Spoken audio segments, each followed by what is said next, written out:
तो बच्चों आज हम पढ़ने वाले हैं नाउन एंड द केस। तो आइए देखते हैं इसकी परिभाषा। और इसकी परिभाषा हम देखें उससे पहले मैं आपको बता देना चाहता हूं कि नाउन के चैप्टर में हम क्या क्या पढ़ चुके हैं। नाउन में हम जो पढ़ चुके हैं आपको मैंने पहले पढ़ा दिया है नाउन क्या होता है और उसके जितने सभी प्रकार होते हैं उसको मैंने बता दिया है। फिर नाउन एंड द नंबर यानी कि नाउन और उसके वचन, और उसके बाद नाउन एंड द जेंडर यानी लिंग, फेमिनाइन जेंडर से मैस्कुलाइन जेंडर या मैस्कुलाइन जेंडर से फेमिनाइन जेंडर बनाना मैंने आपको सिखा दिया है। और ये नाउन के ही चैप्टर में ये चौथा क्रम है जहां हम पढ़ने जा रहे हैं नाउन एंड द केस। तो चलिए आइए देखते हैं, अब बात आपको समझ में आ गई होगी। तो अब देखते हैं कि नाउन एंड द केस में केस क्या है, आखिर ये केस या कारक है क्या। तो देखिए आइए चलिए इसकी परिभाषा पहले देख लेते हैं फिर समझेंगे। The relation in which a noun stand to some other words or the change of the form by which this relation is indicated called the case. तो आखिर ये है क्या, ये देखते हैं।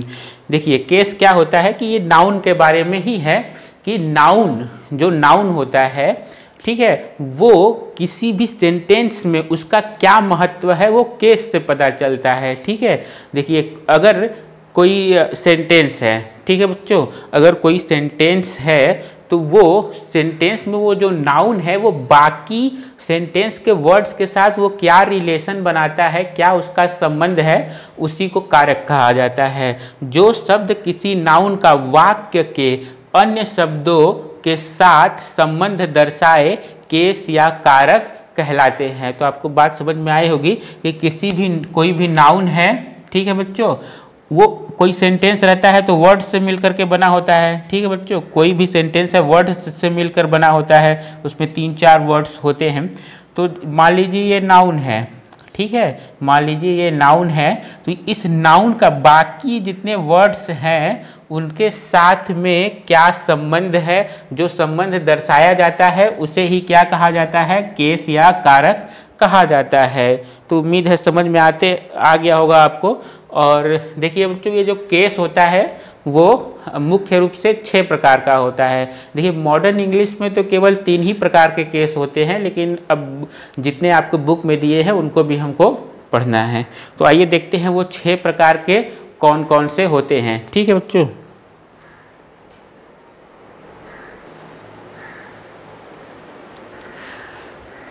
तो आइए देखते हैं बच्चे नाउन के निम्नलिखित 6 कारक होते हैं, वो कौन कौन से होते हैं। पहला है नॉमिनेटिव केस। पहला बच्चों कौन सा है, नॉमिनेटिव केस यानी कि कर्ता कारक। अभी इन सबको विस्तार में बताएंगे, तो फिलहाल देख लीजिए कि ये कौन कौन से होते हैं। तो है नॉमिनेटिव केस, पहला है जिसको बोलते हैं कर्ता कारक। दूसरा है बच्चों ऑब्जेक्टिव केस, कर्म कारक। तीसरा है पॉजेसिव केस, संबंध कारक। और वोकेटिव केस यानी संबोधन कारक। और कॉम्प्लीमेंट ऑफ द वर्ब यानी कि क्रियापूरक कारक। और छठा है बच्चों नाउन इन एपोजिशन यानी समानाधिकरण।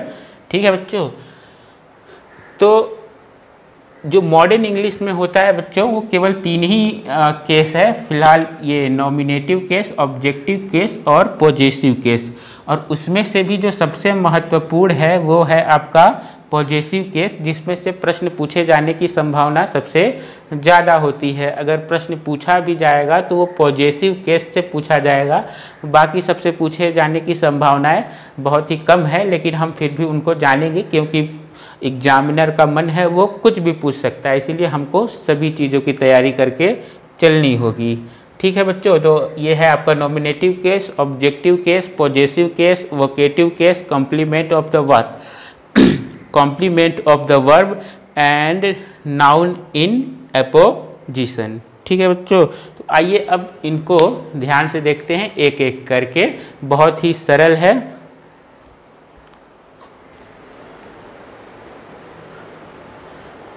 बच्चों हम नॉमिनेटिव केस को देखें उससे पहले हमें थोड़े बहुत बेसिक जानकारी होनी पता है। देखिए कोई भी जब वाक्य बनता है बच्चों, जब कोई वाक्य बनता है, जैसे आपको पता है कि वाक्य को इंग्लिश में ही सेंटेंस कहा जाता है, तो कोई भी जब सेंटेंस बनता है तो किससे मिलकर के बनता है, वर्ड से, बहुत सारे जब वर्ड मिलते हैं तब जाकर के क्या बनता है बच्चों, सेंटेंस बनता है। ठीक है बच्चों, तो नॉमिनेटिव केस क्या होता है उससे जानने से पहले थोड़ा और बेसिक में जानते हैं। तो बच्चों कोई भी जब सेंटेंस बनता है तो उसमें मुख्य रूप से 3 चीज़ें अवश्य होती हैं। तो वो कौन कौन सी चीज़ें होती हैं बच्चों, वो 3 चीज़ें कौन कौन सी होती हैं, आइए देखते हैं।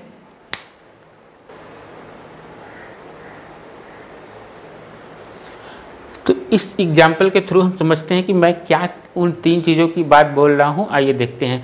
देखिए बच्चों, कोई भी सेंटेंस बनने के लिए मुख्य रूप से 3 चीज़ों का होना बहुत ही आवश्यक है। पहला क्या होता है कि क्या उनको बोलते हैं, पहले वो देख लीजिए।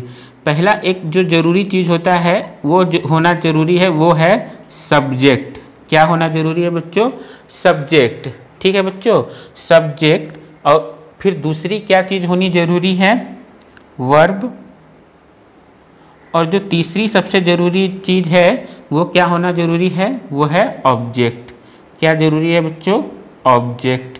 तीनों ही ज़रूरी है, ऐसा कोई नहीं कि कोई चीज़ ज़रूरी है और कोई चीज़ ज़रूरी नहीं है, ऐसा नहीं है। तो देखिए पहला क्या होना चाहिए, सब्जेक्ट, दूसरा है वर्ब और तीसरा है ऑब्जेक्ट। तो सब्जेक्ट किसे कहते हैं, वर्ब किसे कहते हैं और ऑब्जेक्ट किसे कहते हैं, आइए समझते हैं। तभी हम इन सब चीज़ों को बहुत ही आसानी से, फिर ये 2 मिनट लगेगा फिर इनको सीखने में। तो आइए देखते हैं कि सब्जेक्ट क्या होता है, वर्ब क्या होता है और ऑब्जेक्ट क्या होता है। देखिए बच्चे कि सब्जेक्ट क्या होता है कि कोई जो काम को करने वाला है, ठीक है, कोई काम हो रहा है और जो उसको कर रहा है वही क्या कहलाएगा, सब्जेक्ट है। यहाँ कौन सा काम हो रहा है, खाना खाने का काम हो रहा है, तो कौन कर रहा है, राम कर रहा है। तो जो व्यक्ति काम को कर रहा है वही क्या कहलाएगा, आपका सब्जेक्ट कहलाएगा। ठीक है, सब्जेक्ट बात समझ में आ गया।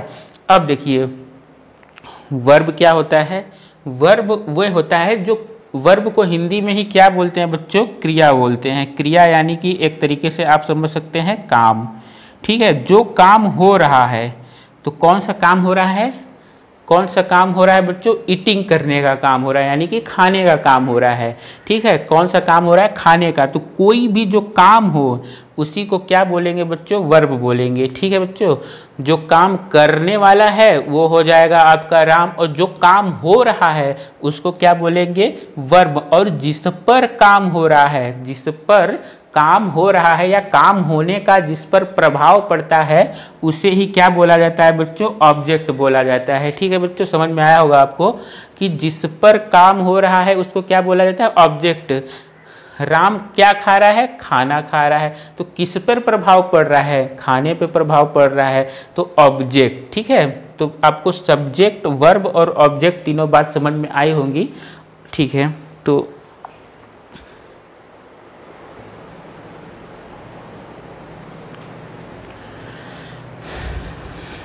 आइए बच्चों देखते हैं कि नॉमिनेटिव केस क्या होता है। इससे पहले हम अभी सीख चुके हैं कि सब्जेक्ट, वर्ब और ऑब्जेक्ट क्या होता है। तो सब्जेक्ट वे होता है जो काम करने वाला हो, और वर्ब वे होता है जो काम हो रहा हो, और ऑब्जेक्ट वे है जिस पर काम का प्रभाव पड़ता है। ठीक है बच्चों, ये तीनों चीज़ें समझ में आ गई होंगी। तो अब तुरंत ही अब आते हैं नॉमिनेटिव केस पे, क्योंकि बिल्कुल ये तीनों जब तक आएंगे तब आपको ये बहुत ही आसानी से बाकी चीज़ें समझ में आ जाएंगी। तो नॉमिनेटिव केस क्या होता है बच्चों, देखिए कि जब नाउन या प्रोनाउन को सब्जेक्ट के रूप में प्रयोग किया जाता है। ठीक है, किसके रूप में, सब्जेक्ट, यानी काम करने वाले के रूप में प्रयोग किया जाता है। तो आइए इन शब्दों में हम उनको खोजते हैं जो काम कर रहे हैं, वही हमारा क्या हो जाएगा, नॉमिनेटिव केस हो जाएगा। तो आइए देखते हैं।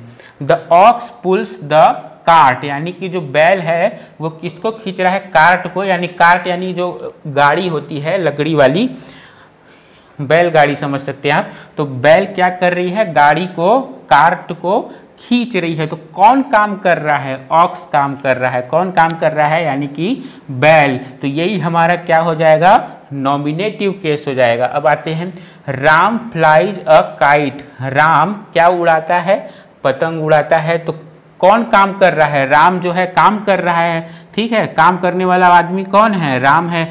तो इसमें ये राम क्या हो जाएगा, आपका नॉमिनेटिव केस हो जाएगा।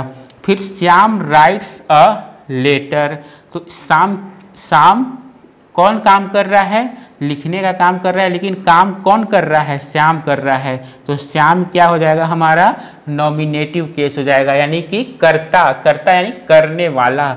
ठीक है, कौन काम कर रहा है, श्याम काम कर रहा है। Gita plays hockey, Gita hockey खेलती है। तो कौन खेलता है, हॉकी खेलता है, तो कौन खेल रहा है, गीता खेल रही है। तो हमारा जो गीता हो जाएगी वही नॉमिनेटिव केस हो जाएगी, यानी कि इन शब्दों में ऑक्स, राम, श्याम और गीता जो है आपका नॉमिनेटिव केस है। जो इसको आप नॉमिनेटिव केस को सीधे सीधे सब्जेक्टिव केस भी बोल सकते हैं।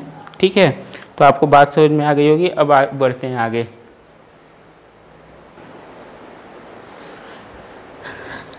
दूसरा बच्चों कारक कौन सा है, ऑब्जेक्टिव केस। तो ऑब्जेक्टिव केस क्या है, नाम से ही पता चलता है, इसमें नाउन या प्रोनाउन को ऑब्जेक्ट के रूप में प्रयोग किया जाता है। ठीक है बच्चों, इसमें नाउन या प्रोनाउन को किसके रूप में यूज किया जाता है, ऑब्जेक्ट के रूप में प्रयोग किया जाता है।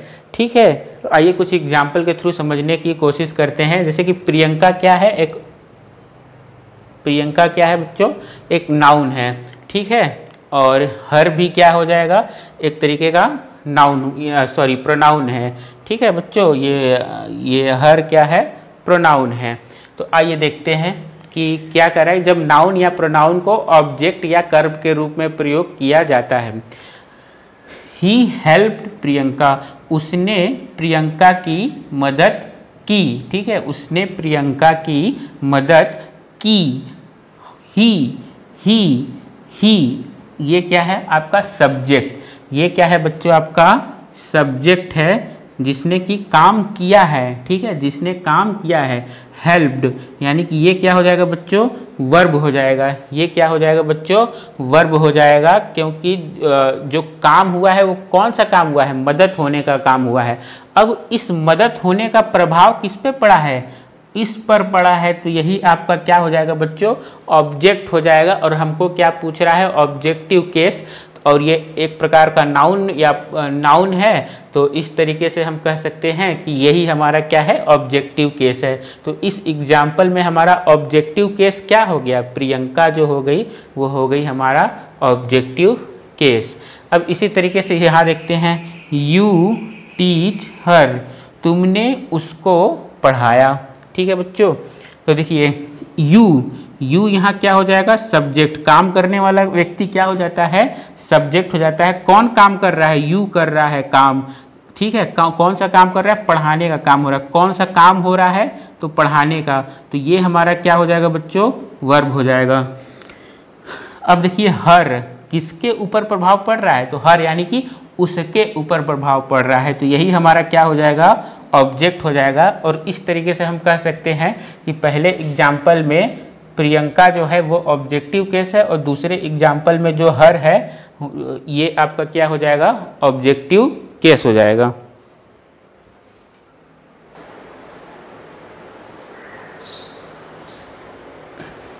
आइए बच्चों देखते हैं तीसरा जो कारक है वो क्या है, पॉजेसिव केस यानी कि संबंध कारक।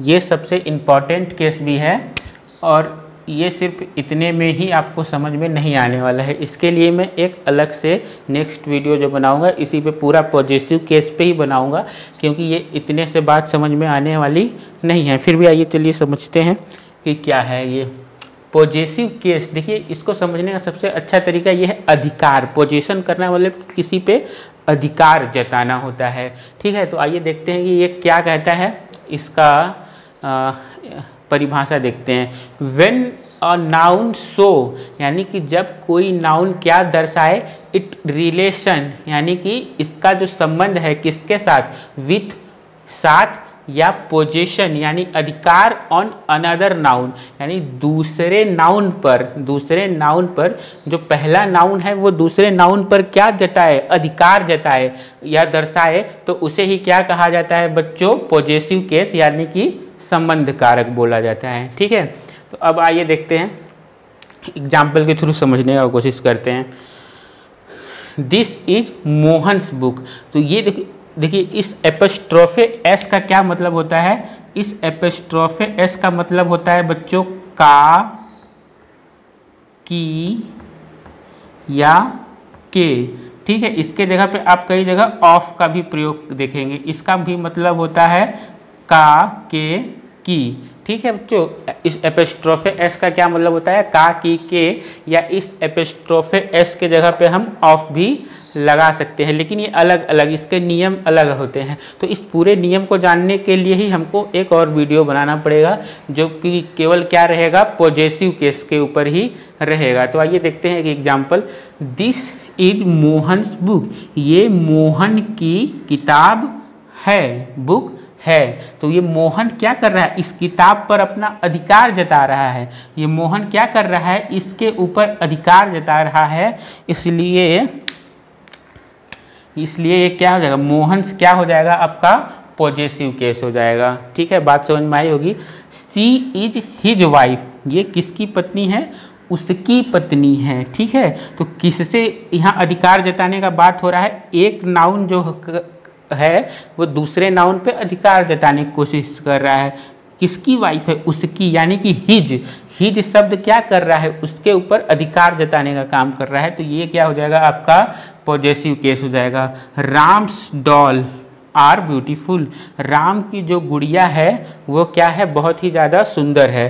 तो राम की, तो कौन अधिकार जता रहा है किसके ऊपर, राम जो है गुड़िया के ऊपर अधिकार जताने की कोशिश कर रहा है। तो यहाँ पे जो राम रहेगा वही आपका क्या हो जाएगा बच्चों, पॉजेसिव केस हो जाएगा। बहुत ही आसान है, समझ में आया होगा। बस हमको नेक्स्ट वीडियो में ये देखना है कि कब एपिस्ट्रोफे एस लगाना है और कब ऑफ लगाना है, बाकी ये आपको बात समझ में आ गई होगी।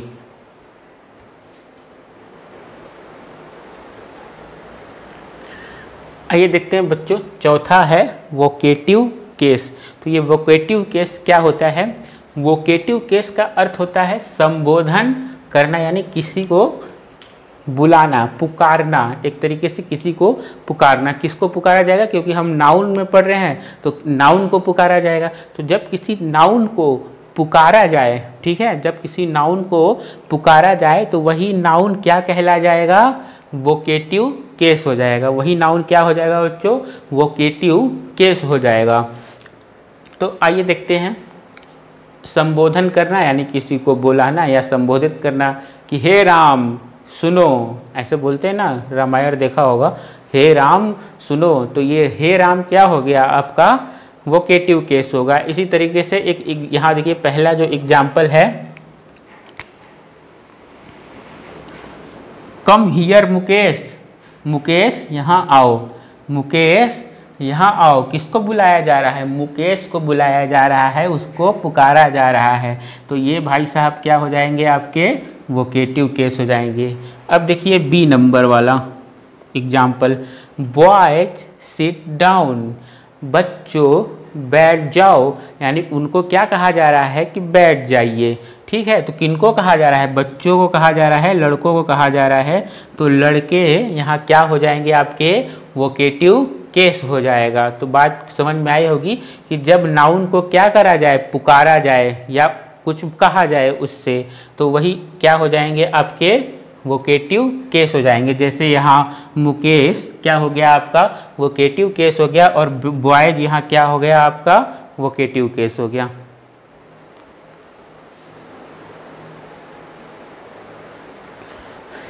आइए बच्चों देखते हैं, पांचवा है complement of a verb. Complement of a verb जिसको बोलते हैं क्रिया पूरक कारक। तो देखिए कुछ बच्चों कुछ ऐसे वर्ब होते हैं जो वर्ब जो सेंटेंस होते हैं उसको कंप्लीट नहीं करते हैं। उनको कंप्लीट करने के लिए क्या चीज़ की ज़रूरत होती है, हमको एक वर्ब की ज़रूरत होती है, और उस वर्ब के बिना हम सेंटेंस को समझ नहीं पाते हैं। Some verbs do not complete the meaning, these are called linking verb. जो लिंकिंग वर्ब होते हैं बच्चों वो कंप्लीट मीनिंग को कंप्लीट नहीं कर पाते हैं। जैसे इज एम आर हो गया, जैसे कि आप ले लो, जैसे रमेश इज, पहला एग्जाम्पल के थ्रू आप समझिए कि रमेश इज, क्या मैंने इतना लिख दिया तो आपको कुछ बात समझ में आ रही है। ये इज क्या है आपका लिंकिंग वर्ब है, जिसको हेल्पिंग वर्ब भी बोला जाता है, ठीक है। तो रमेश इज, क्या केवल इतना इस लिंकिंग वर्ब के प्रयोग कर देने से क्या बात आपको कुछ समझ में आ रही है, बात कुछ कंप्लीट हो रही है, नहीं समझ में आ रही है। अगर लिख दूं मैं कि Ramesh is a doctor, Ramesh is a doctor, ठीक है, रमेश इज अ डॉक्टर, ठीक है। तो अब आपको बात समझ में आ रही है कि रमेश एक डॉक्टर है। तो ये जो आपका डॉक्टर शब्द आया, ठीक है बच्चों, यही इसने क्या किया, क्रिया की पूर्ति कर दी। तो इसीलिए इसको क्या बोलता है, क्रिया पूरक कारक। तो इसमें क्रिया पूरक कारक कौन हो गया, ये शब्द डॉक्टर हो गया, क्योंकि इसके आने से जो मीनिंग रहा हो गया वो पूरी तरीके से क्या हो गया बच्चों, कंप्लीट हो गया। अब जैसे कि एक दूसरा एग्जाम्पल,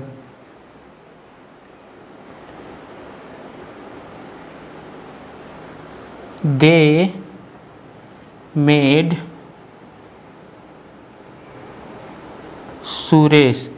अब देखिए इसको पढ़ने से क्या समझ में आया, दे मेड सुरेश, क्या समझ में आ रहा है, कुछ समझ में नहीं आ रहा है। उन्होंने सुरेश को बनाया, लेकिन अब इसी की जगह मैं लिख दूं they made Suresh a captain, ठीक है, क्या बनाया, कैप्टन।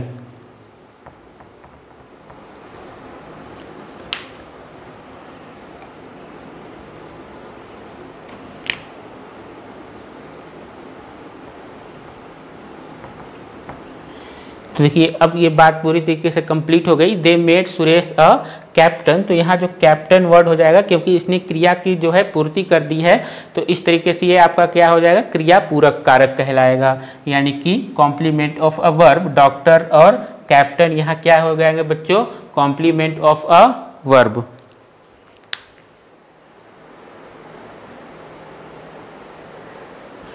आइए बच्चों आखिरी और छठा जो कारक है नाउन का, नाउन इन एपोजिशन यानी कि समानाधिकरण। ये क्या होता है आइए देखते हैं कि when two noun are used for a person in a sentence, second noun is called case in apposition of the first noun। तो आइए समझते हैं कि क्या कहना चाह रहा है कि जब किसी सेंटेंस में या किसी वाक्य में दो नाउन आए, ठीक है, और दोनों नाउन एक ही व्यक्ति के लिए यूज किया गया हो, दोनों नाउन एक ही व्यक्ति के लिए यूज किया गया हो, और जो दूसरा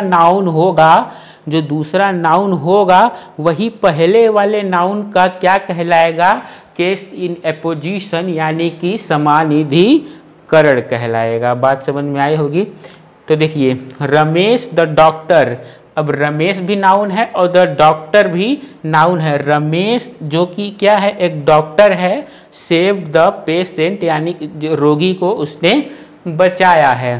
तो ठीक है बच्चों, देखिए रमेश द डॉक्टर यानी कि रमेश डॉक्टर है, यानी दोनों ही नाउन एक ही व्यक्ति के लिए प्रयोग किया गया है, ठीक है। तो जो दूसरा नाउन होगा वो पहले ही नाउन का क्या कहलाएगा, केस इन एपोजिशन, यानी कि जो डॉक्टर वर्ड है यहाँ पर वो क्या कहलाएगा, नाउन इन एपोजिशन यानी कि समानाधिकरण। तो बात समझ में आई होगी। तो इस तरीके से आपको आपके जितने 6 कारक होते हैं वो पूरी तरीके से कंप्लीट हो गया है। पॉजिटिव जो केस है उसको हम दोबारा देखेंगे अच्छे से, और ठीक है, तो फिर मिलते हैं नेक्स्ट वीडियो में। धन्यवाद।